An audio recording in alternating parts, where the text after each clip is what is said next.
Un saludo y una bendición para ti. Hoy 21 de septiembre meditamos el Evangelio de Mateo capítulo 9, verso 9 al 13. En el nombre del Padre, y del Hijo, y del Espíritu Santo. Amén.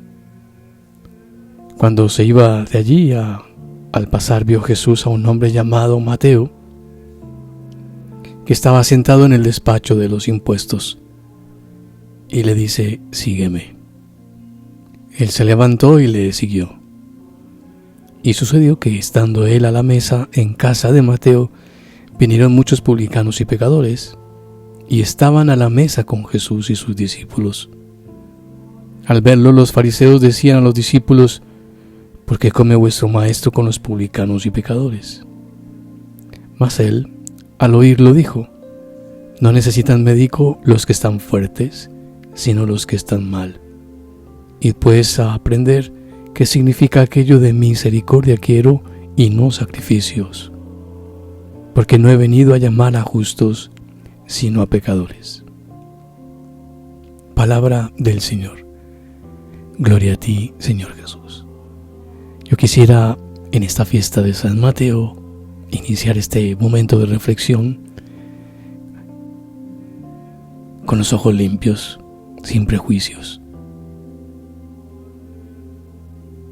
Llegar ante el Señor, seguramente delante mío, con un montón de cosas que seguramente me subyugan y me esclavizan. Y tú, Señor, lo sabes, lo conoces. Tú miras las personas por dentro. Para ti somos importantes.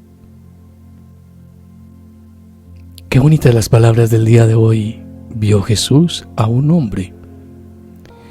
Lo que explica todo en los relatos de la vocación es la mirada de Jesús, ¿no? Esa mirada que llama la atención, esa mirada que es profunda, honda, y que es muy difícil decir no a Jesús después de que nos mire. Es una mirada cariñosa, penetrante, limpia, una mirada sin prejuicios, una mirada de amor que penetra, una mirada que seduce, que cautiva.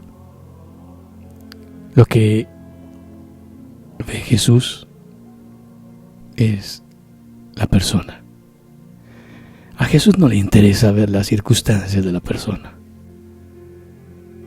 A Jesús no le interesan sus pecados. La mirada de Jesús nunca se detiene en el pasado de una persona. La mirada de Jesús es una mirada creativa. Le interesa lo que puede ser, lo que esa persona está llamada a ser. Y es curioso aquí en el Evangelio del día de hoy que este hombre llamado Mateo pues estaba sentado.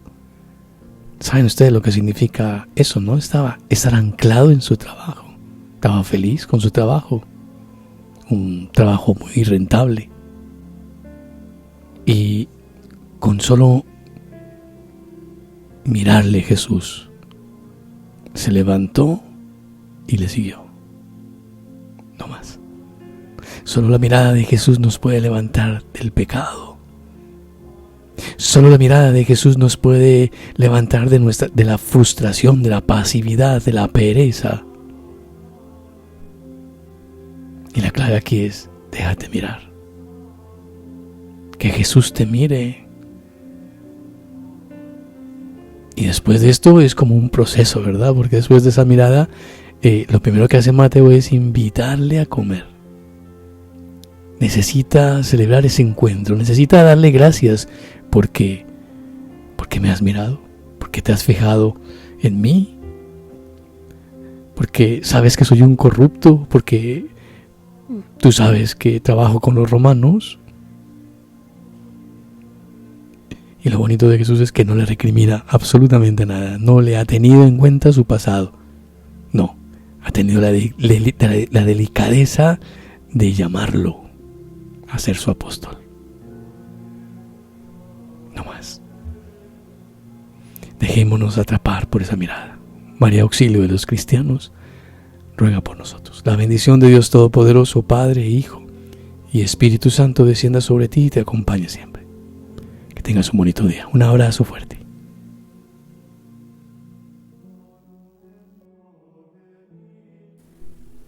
Mateo 9:9.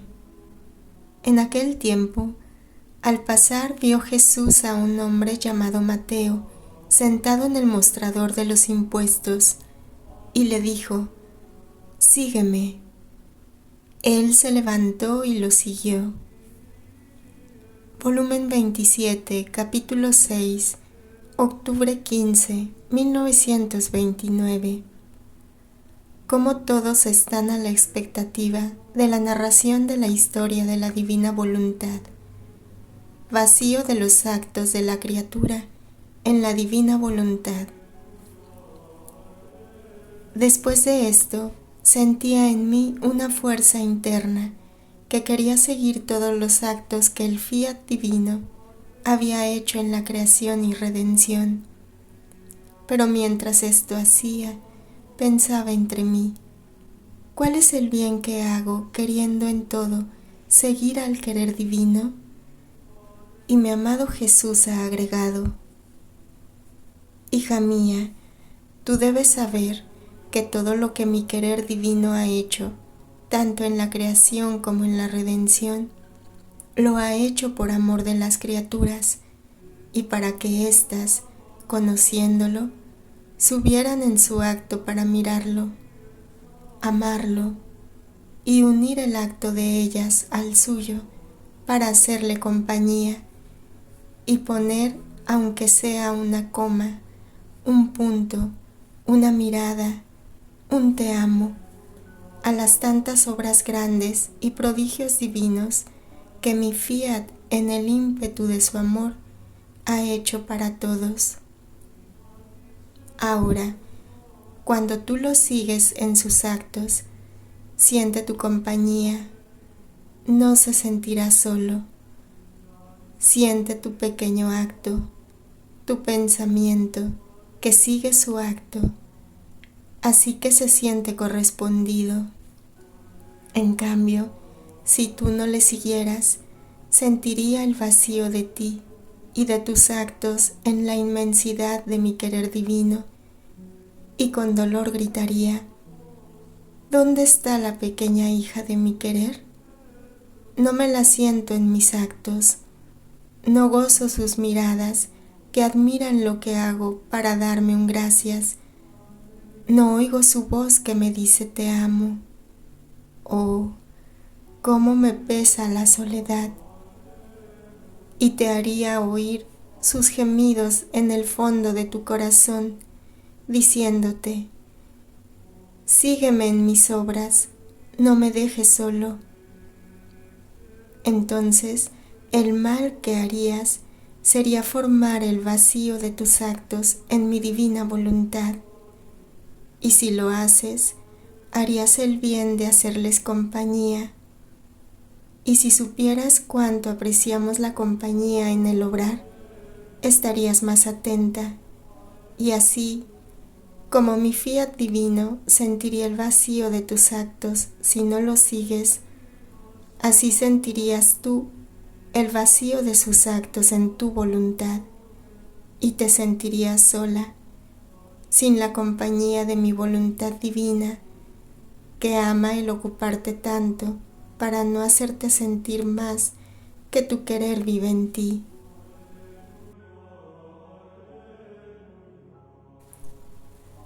Volumen 28, capítulo 7, abril 1, 1930. ¿Qué significa entrar en el acto primero del querer divino? Las gotitas que la criatura forma en su mar de luz. Cómo Dios en todas las cosas creadas pone tantos actos de amor por cuantas veces se debía servir de ellas la criatura. Cómo la vida tiene necesidad de alimento. Después seguí mi giro en los actos de la divina voluntad y pensaba entre mí: pero, ¿para qué sirven las tantas veces que giro y vuelvo a girar en el fiat supremo para seguir sus actos? Y mi dulce Jesús ha agregado: Hija mía, todas las vidas tienen necesidad de alimento. Sin alimento, ni se forma ni crece la persona, y si éste falta, hay peligro que le sea quitada la vida. Ahora, el seguir a mi voluntad, unirse a sus actos, girar y volver a girar en ella, sirve para formar el alimento, para alimentar, formar y hacer crecer su vida en tu alma. Ella no sabe alimentarse de otros actos, sino de aquellos que se hacen en su querer. Ni se puede formar en la criatura, ni crecer, si no entra en ella, y con la unión de sus actos forma su parto de luz para formar su vida de divina voluntad en la criatura. Y por cuantos más actos de divina voluntad forma, cuanto más se une con sus actos y vive en ella, tanto más alimento abundante forma para alimentarla y hacerla crecer siempre más pronto en su alma. Por eso tu girar en ella es vida que forma, es alimento que sirve al desarrollo de la vida a mi divina voluntad en las otras criaturas. Por eso sé atenta y no quieras detenerte.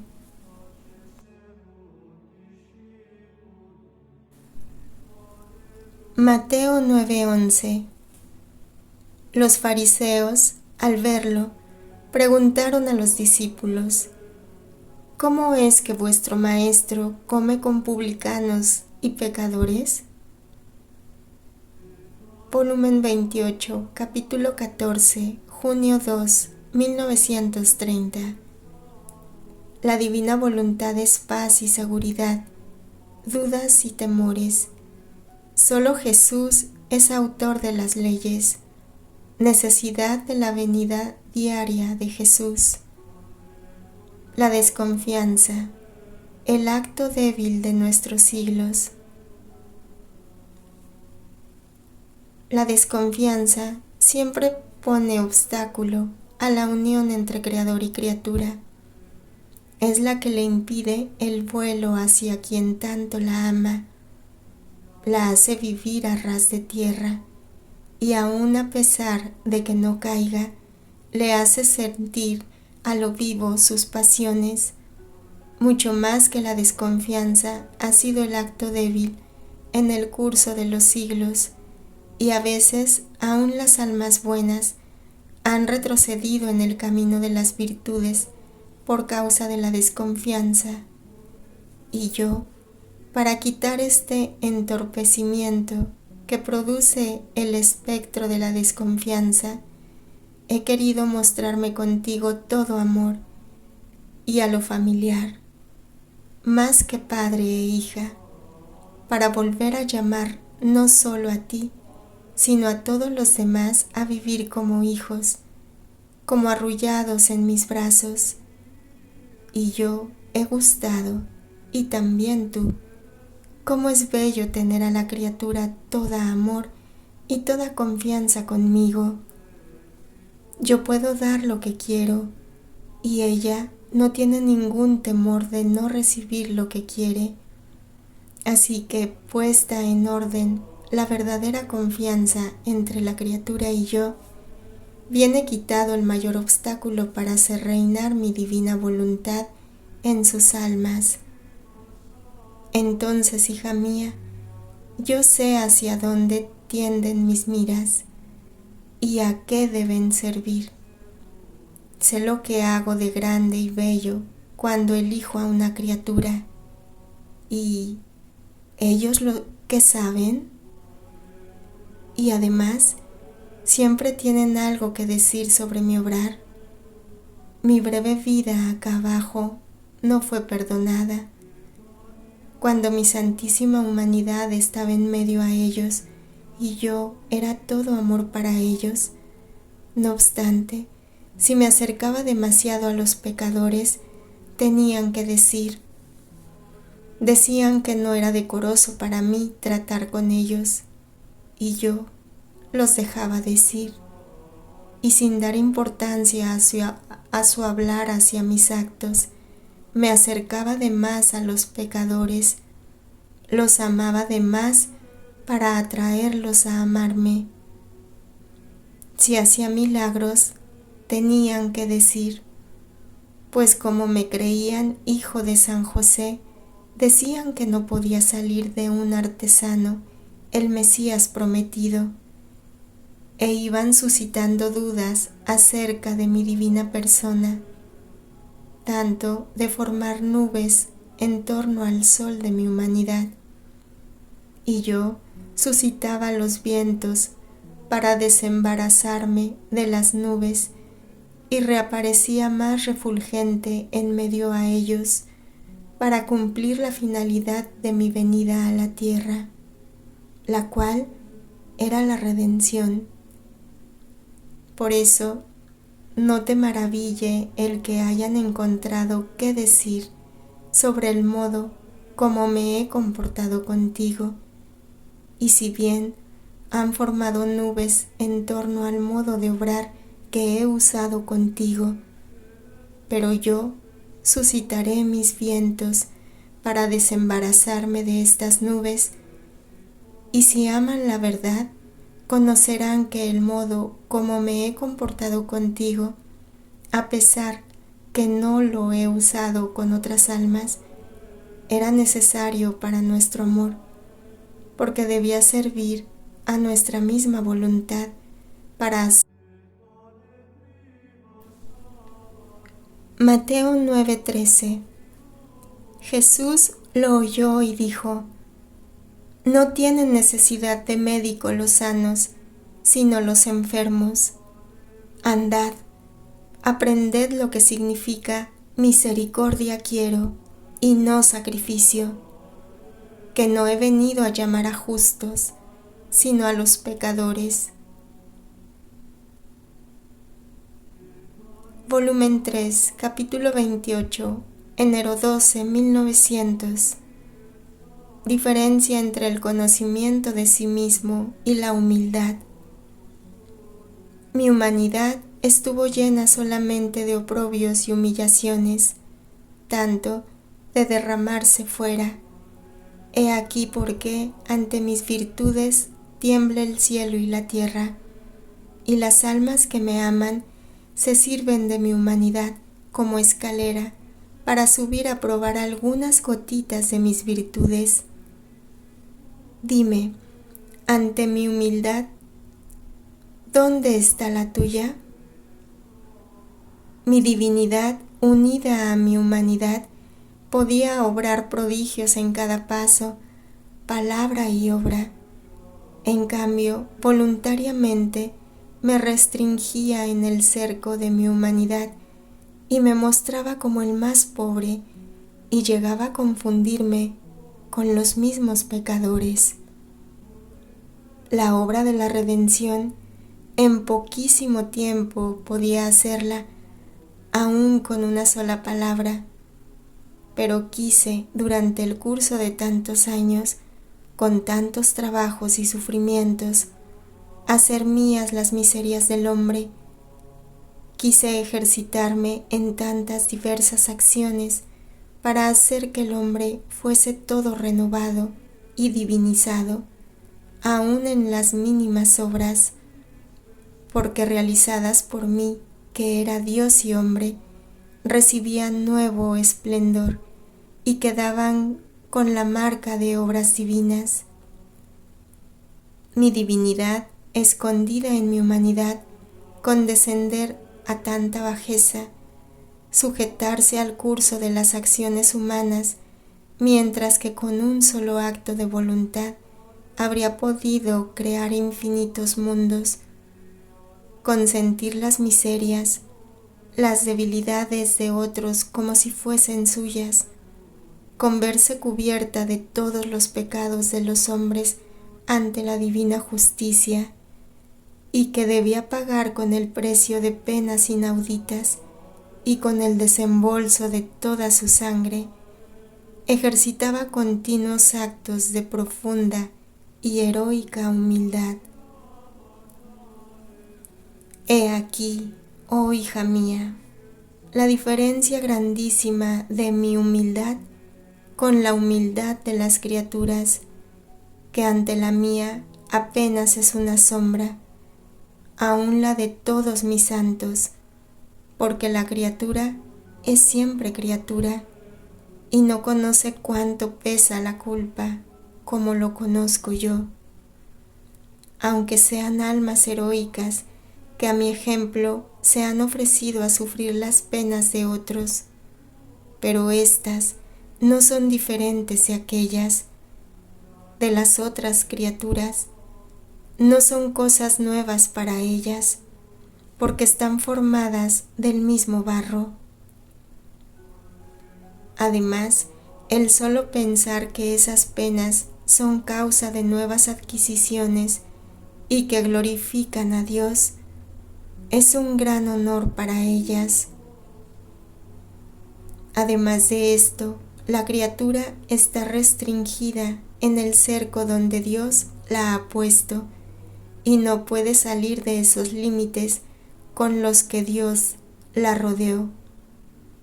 Oh, si estuviese en su poder el hacer y el deshacer, cuántas otras cosas haría.